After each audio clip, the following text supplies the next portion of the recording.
Hello everyone. In this lecture we will discuss about device drivers. Okay. We already know what are device drivers because we have already dealt this topic in my previous lectures. You can watch those lectures.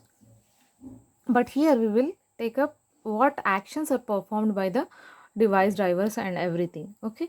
Device drivers are nothing but it is a software modules. It is not the hardware system.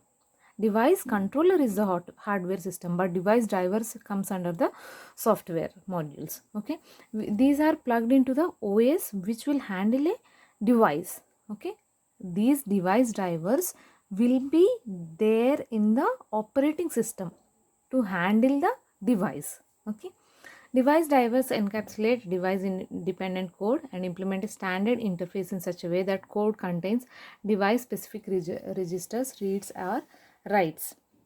If in your program, if you wanted to print anything, you wanted to enter anything, then these device drivers will be used. Okay, device driver is generally written by the device's manufacturer and delivered along with the device on a CD-ROM. You cannot purchase these device drivers because it is already written by the device's manufacturer only.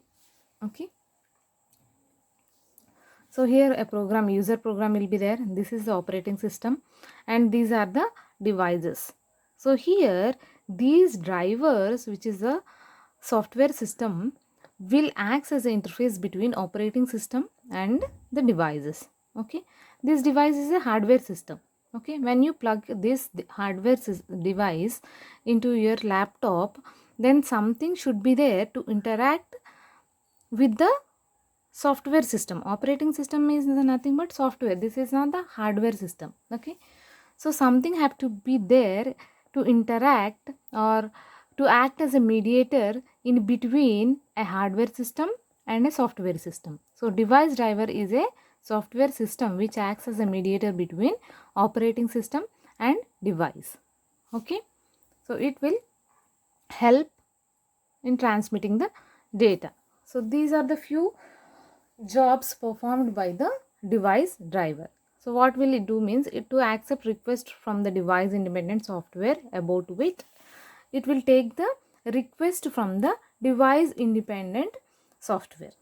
Okay, and the second one is it interacts with the device controller to take and give IO and perform require error handling. It will take the input and it will also give the output by interacting with the device controller. If anything is there, if any error is there, then it will also handle that error. And third one is it makes sure the request is executed successfully. Finally, for every program there should be some output. So it will be giving some output for every request. Suppose a request comes to read a block N. See, a request came. Okay, if driver is idle at that time when request came, then easily it starts taking the request and it will execute that properly. If driver is already busy with some other request, then what it will do, it will be kept in a queue. Okay, it will execute in the form of a queue. Okay, these are the few jobs performed by device drivers. Okay, thank you.